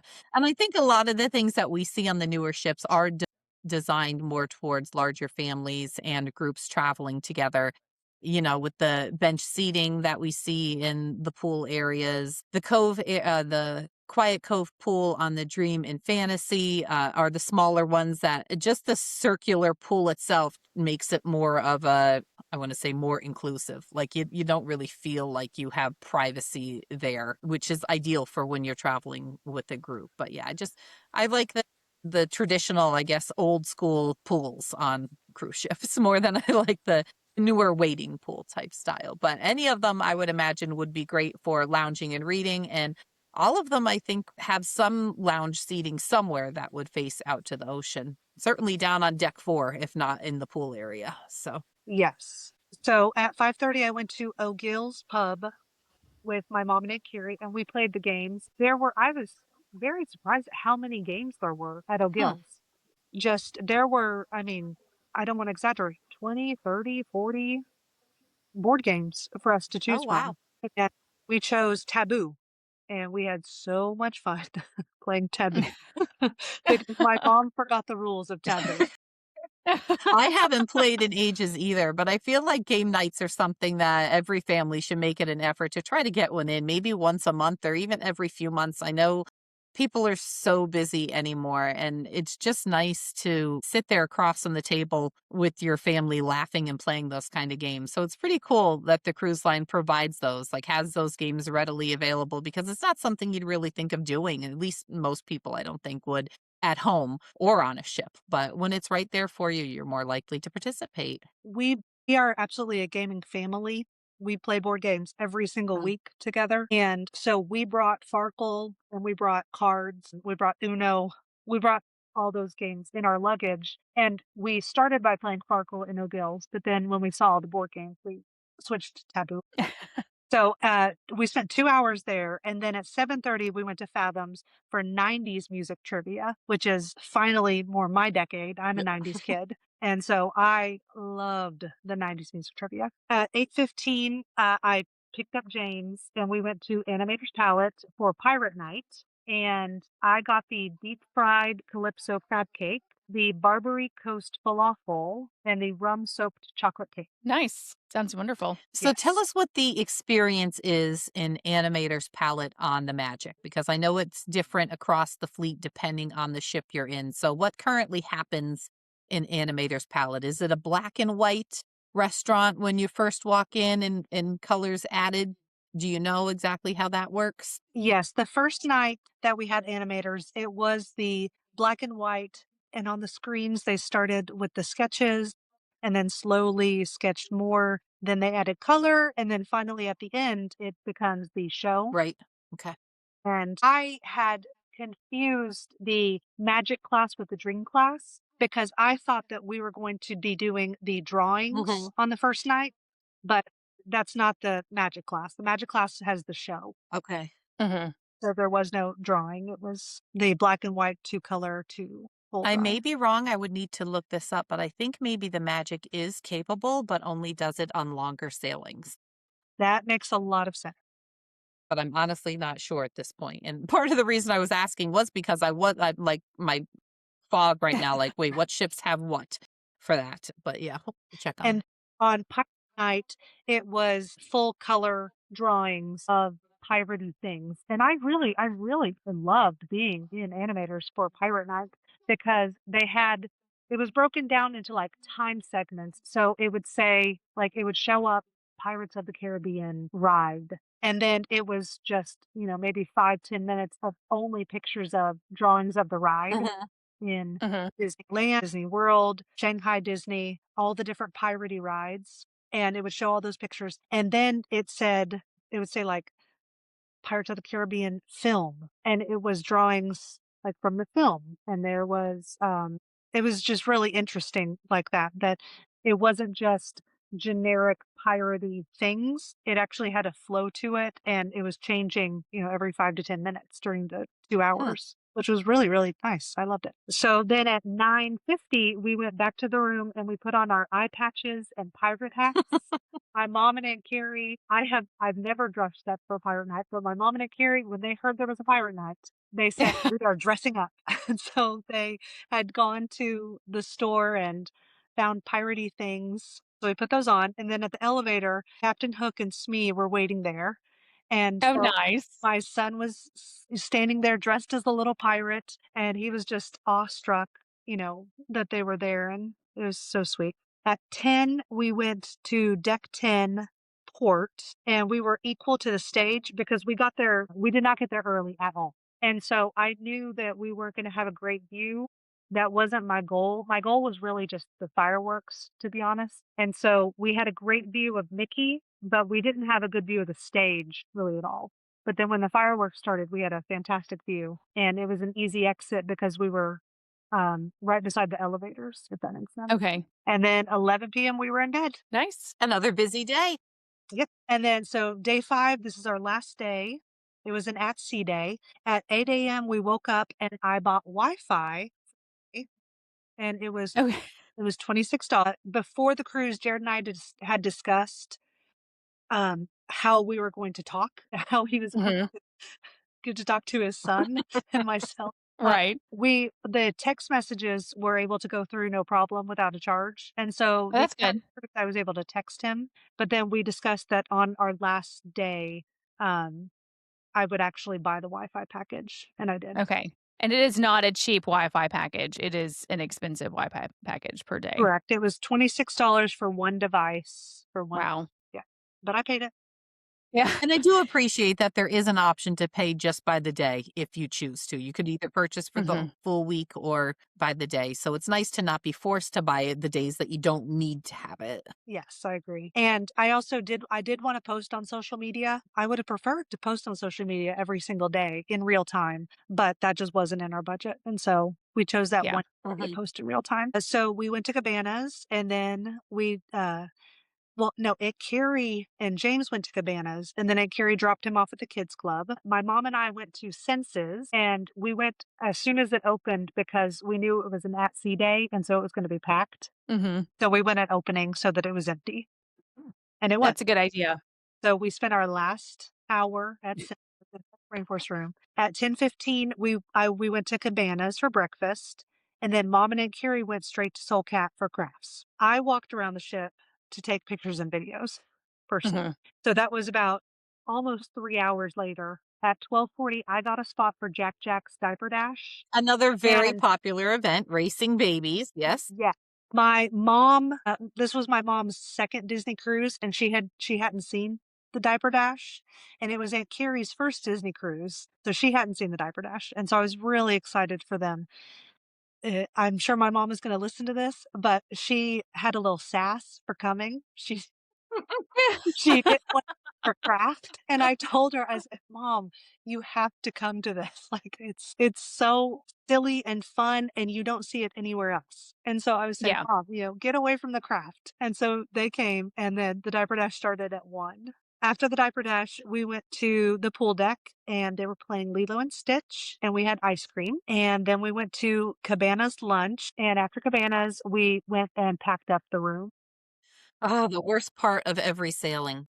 At 5:15, we dropped James off at the kids club, and at 5:30, Mom and I and Aunt Carrie lined up for the last show, which was Disney Dreams. And at 5:34, we were sat, and my mom and Aunt Carrie got front row center. Wow. Well, moving up Nice. every time you go. Yeah. And they loved it. They just loved the show so much.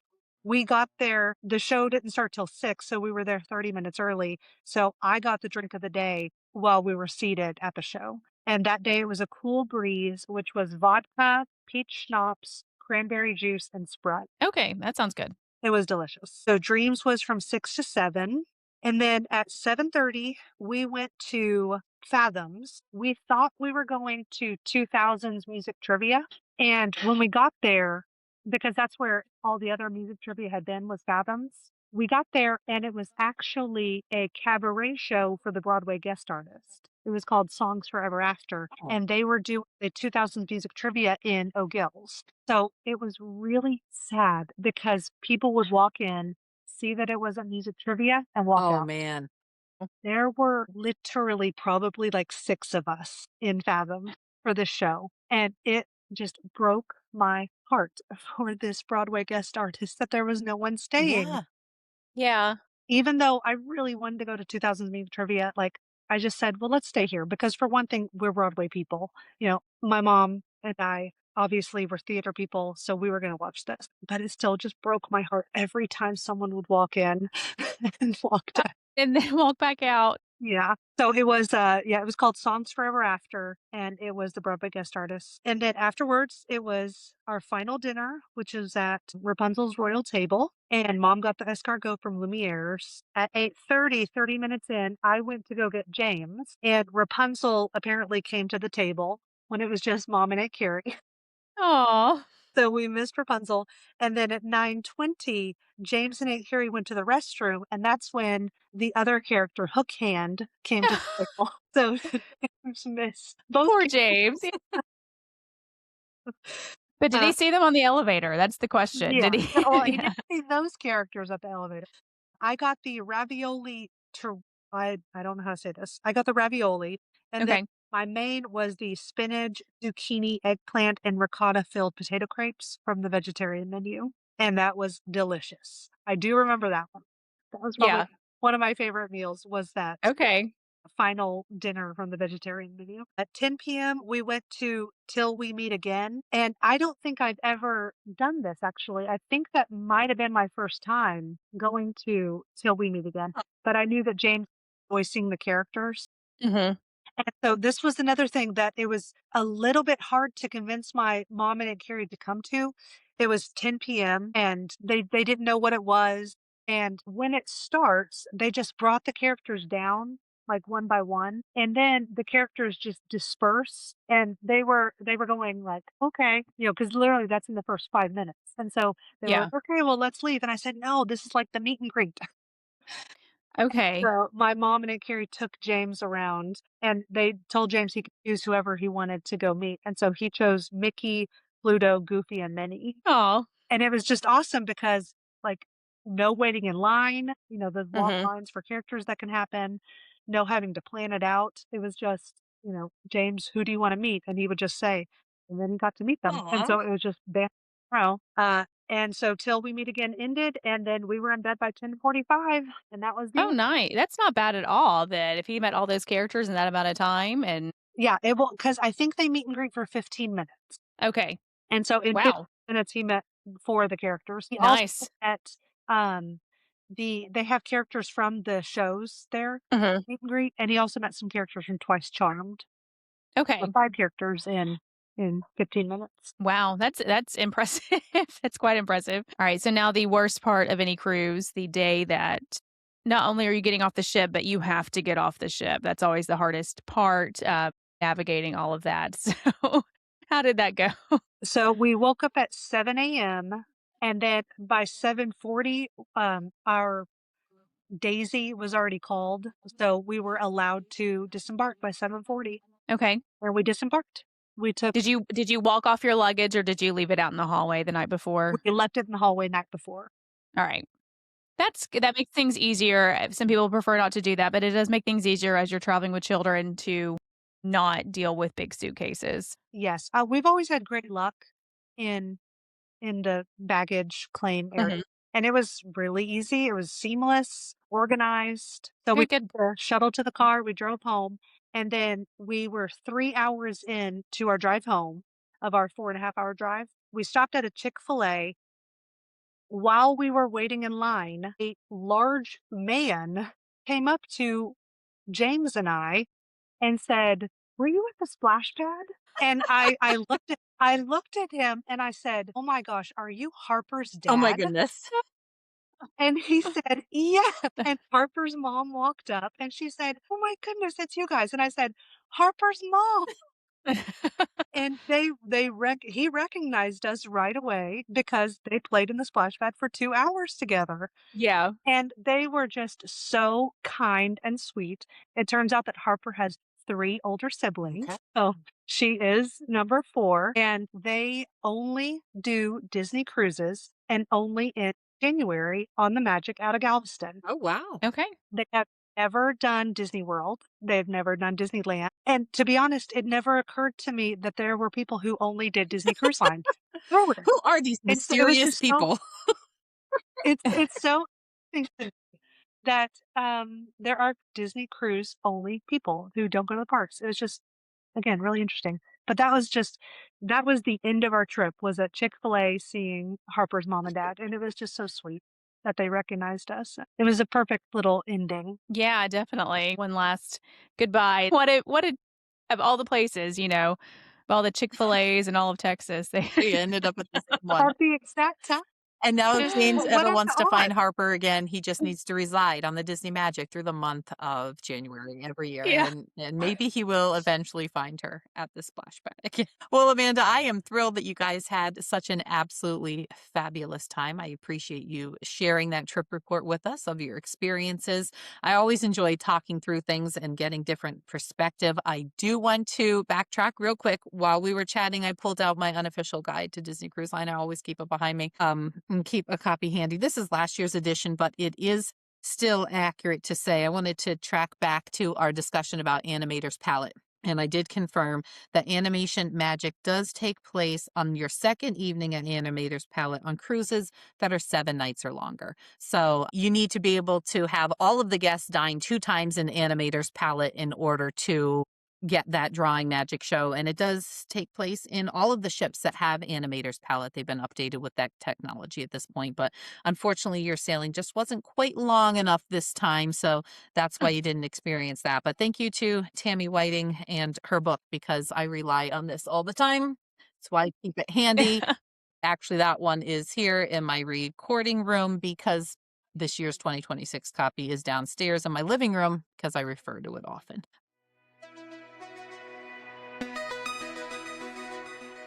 In today's top 5, we're going to be discussing Disney Cruise Line again. Amanda has just shared a very detailed trip report with us about her 5-night sailing aboard the Disney Magic, the original cruise in the Disney Cruise Line fleet. And today she's going to share a quick top 5 with us of her top 5 things to do with little kids on a Disney Cruise Line fleet. So Amanda, do you want to give us your number 5 there for today's list? Yes, and I want to say that this is specific to this cruise, Okay. and it is Okay. everything I listed is free included in the cruise fare. Very Okay. important. All right. So my number 5 is crafts. No, no kidding. He did a lot of them. My son, there was lots of coloring, and he doesn't love coloring. He's not a color Mhm. kid, but it was age appropriate, available, and he did enjoy it while we were doing it. So number 5 is And, crafts. it's Okay. funny because, of course, we just discussed that at length during your trip report. But prior to that, I never would have thought of crafts or even really realized that they did crafts aboard Disney Cruise Line. So that is a very good tip for your top 5. How about number 4? Number 4 is meeting the characters. So Yes. specifically on our last night during Till We Meet Again, he got to meet Mickey, Pluto, Goofy, Minnie, and it's so nice not having to plan ahead. It was nice not having to wait in line. And these are just characters that he knows and loves, and he got to meet them, including our cruise fare on our cruise. And for families who are looking to meet a lot of characters, when I have friends or family who ask me about what's the best way to do that at Disney, a lot of times they're talking about Disney World. And I tell people, hey, if you really want to be able to have a huge variety of characters to meet without standing in lines all day, that you're meeting them on a prearranged schedule on a daily basis, it's super convenient for you. It's Disney Cruise Line all the way. It is such a fun Mhm. experience. You'll see them pop up from time to time in unexpected places, maybe not necessarily in the elevator like Amanda experienced on this sailing, but you never know. Because those character friends are guests on board, just like you and me are. So you never know where you might see them. My number 3 is the food. Yeah. Specific French fries all day. French fries. Specifically on the pool deck, there were french fries, chicken tenders, pizza, ice cream, and then the Mickey bars in the dining room every night. One of his favorite cruise experiences was absolutely the food. Okay. Number 2 Mine too. was the kid pool at Aqualab. And the Aqualab is specific to the Disney Magic, but really any of the kid pools on any of the Disney cruises. He just loved being in those pools with the other kids, splashing around, playing games. If I asked him, he would absolutely say that was his second favorite part of the cruise. I love when they added those options in, like the Aqualab has on the Magic. There's one on the Fantasy. Also, you have Nemo's Reef there on the Dream. And of course, you have I can picture it. You've got Woody spraying water, the Toy Story Yes, themed, the Toy yeah, Story on area. Yeah. The Wish and the Treasure and Destiny. When you're a parent of a little kiddo and you want them to have that fun, sometimes it's just exhausting being able to keep up with them in a pool. So this is a safer option to not have to worry quite as much about safety. Of course, you need to be there and be vigilant and watch your children, but it gives them more freedom to play than being kind of restricted in a pool, having to wear a life jacket if they're not quite a swimmer yet. So I love those splash areas. I believe the pool was maybe 2 foot deep, Okay. maybe. Okay. Like if he stood up, it came maybe to his Mhm. waist. Okay. And so it was just perfect. He didn't have to wear a life jacket and he could lay in it, he could play in it, they could splash in it. It was it was perfect for his age and size and everything. So number 1, top list of cruise experiences with littles was the Oceaneer Club and the Oceaneer Lab. Yeah. The included kids club. He just had the most fun. He loves other kids. And the Disney Cruise Line is so themed, so many varied spaces to play, and it was just perfect for him. Because he was 3, he was given a wristband every day that said James 3-year-old, and sometimes they would also put a sticker on his back that said James 3-year-old because the 3 and 4-year-olds have designated crew members who stay with them Mm. in the Ocean Okay. Club and Oceaneer Lab. That's interesting. I did not know that. Yes, it was not a free for all. I mean, he could have wandered, I'm sure, but Right. a crew member would have stayed with him, but they keep the 3 and 4-year-olds together. That's really good to know. All right. Well, thank you, Amanda. That was a very helpful top 5 and a good wrap up of your trip report, also, because you covered all of those things pretty thoroughly for us during today's trip report. So maybe Can I have go ahead. You have more? can I have 2 honorary mentions? Absolutely. Of The more course. the merrier. We do. So my honorary mentions are things that we've done on previous cruises, Okay. and they actually cost Mm. money. Okay. So, number 1 is having a cabana on Castaway Cay. Having the cabana whenever James is blonde, blue-eyed, very pale. He and I sunburn so easily. When I was a kid, I used to get third-degree Oh, burns, so I'm very aware of the sun with James. Having a place to apply sunscreen multiple times, a place in designated shade. When he was 6 months old, he actually napped in the cabana. That is definitely in the top 5. okay. And then the second thing is having a veranda room whenever, especially when he was little, he did nap on this cruise a couple times. And when he naps, to have that veranda to sit out on, so you don't just have to stay in the room with your baby. Having the veranda where my husband and I would sit and talk, we'd play games, we would just enjoy the cruise, we would Hmm. enjoy the ocean is so nice. And same thing at nighttime. On previous cruises, we've had early dining, and so he would just stick with his regular bedtime of 7. And so my husband and I would just be in the room, but we would have that veranda to sit Hmm. on while he would sleep in the room.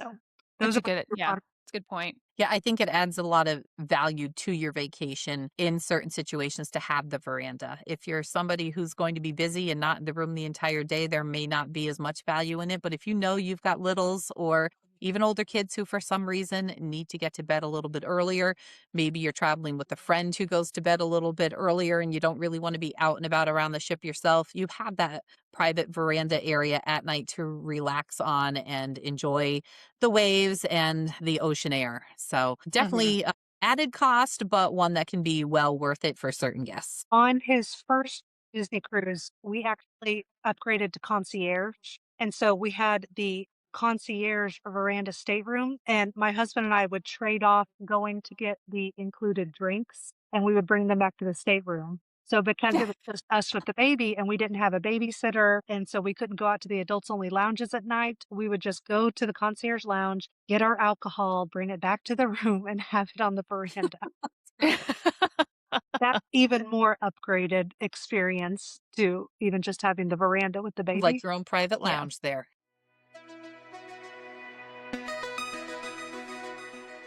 Okay, for today's listener question, our listener asks, and it is a Disney Cruise Line related question. Is it important to do the Disney Cruise Line check-in right at midnight? So I'm going to pass that off to you, Rachel, for you to answer it and also explain what that means. What does this person mean doing check-in at midnight? Okay, so at 30 days prior to your sailing, you will do online check in, and that does open at midnight. And you can look on the app to see what date that is, even prior to making final payment. So you will need to check in at that point. You need to upload your documents that prove your citizenship. You need to upload a headshot of everyone in your party as well. You'll also put in information about your arrival plans, your departure plans, a credit card. All that kind of thing goes in. Not will not go in until check-in. It's also a good idea to make sure names, dates of birth, all of that is correct at that time. So, Missy, I think the last question that we had, you lamented about there's no simple yes or no question I on think these. all of And our I feel the listener same way with questions are online never check-in. simple yes Yes. or no answers. It's very Yes. much it depends answers. Right. And the same thing with this. It depends. If you're saying concierge, there's no reason to check in at midnight because you are the first ones on the ship. So do that the following morning once you are awake. If you're cruising out of Port Canaveral and taking Disney transfers, I don't think there's a reason to check in at midnight. I've stayed at Walt Disney World the night before, taken a Disney Cruise Line transfer. I checked in at 8 a.m. the morning after it opened. My port arrival time and my boarding group were changed to reflect Disney Cruise Line transfers, and I was given an earlier one. Now, if none of those apply to you, and it is important to be on the ship as soon as you possibly can, yes, you need to be up at midnight checking in. Only one person in your party needs to do that. So make sure you have copies of everyone's photos on your phone, everyone's documentations, everyone's headshots, and be ready to go. Most of the time, it is a very quick process. Sometimes technology is not perfect and it takes a while, so be patient with it. You can also go in and edit some information later about arrivals and departures. I think, Missy, you and I could do an entire episode of some tips and tricks to get through that quickly and pain-free, but We certainly could. for now, just We be certainly could. prepared. And just one follow-up to that, you had mentioned it's 30 days out, and it's actually another one of those things that goes by your Castaway Club status. So if you sailed with Disney Cruise Line before, depending on your status, you'll be able to check in a little bit sooner than first-time cruisers will. This is a little way that Disney Cruise Line has to thank their loyal guests. The more you cruise with them, the sooner you're able to book for next time and check in and get that port arrival time for embarkation day. And Rachel had mentioned staying at a Disney World hotel ahead for the transfers. That also works down in Fort Lauderdale. If you're staying at one of the hotels that Disney offers transfers from, off the top of my head, I know there's a Hilton at the marina, and there is also a Marriott nearby that they offer transfers from, and there's an Omni right next door that you could book, and there's actually a walkway from there. If you book the transfers from, I know the Hilton, I believe, is $21 per person for a one-way transfer. And you'll also get that earlier boarding group with that typically. So just a little something to keep in mind. So thank you, listener, for that question. If you have a question you'd like to send in to us, there's a couple ways to communicate with us, and we do love hearing from you. So please stay in touch. You can email podcast@storybookdestinations.com, a Disney Life at storybookdestinations.com, or you can contact us through one of the social media platforms that we're active in. We've got a TikTok now. That's way fun. You should check that out and give us some love there. We have an Instagram, a Disney Life Pod, and then we have a Facebook group too where we post some reels and just little outtakes from our episodes. So we'd love to hear from you there.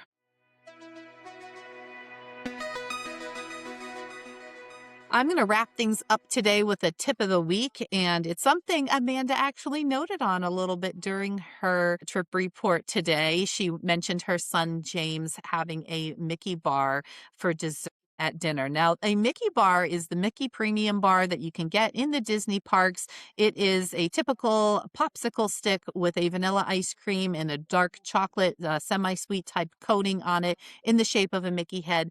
It is not normally listed as a dessert item with Disney Cruise Line, but they are able to get them for you at no additional cost for your dessert in the main dining room. You can do this instead of the desserts on the menu, or you can do it in addition to the desserts on the menu. And there is no age maximum on this. So no shame there if mom or dad or grandma or grandpa, whoever you may be, decides they like a Mickey bar for dessert. Maybe it's because you love it, or maybe it's because you kind of want to grab it and go, heading somewhere else or to get to a show that evening. But Mickey bars are an excellent dessert at no additional cost on your Disney cruise. And I guess at that, it's time to get moving along here for us today. That'll do it for today's episode. Thank you so much for listening. I know it was kind of a long one today, so if you're still here, thanks so much for sticking by us. We just really love to be thorough, and we really love to chat Disney. So that's kind of why we feel like we don't really want to edit and cut down these recordings for you. We like to keep them authentic for you to enjoy that Disney conversation with us. So thanks so much for being here, and we hope to see you along next time.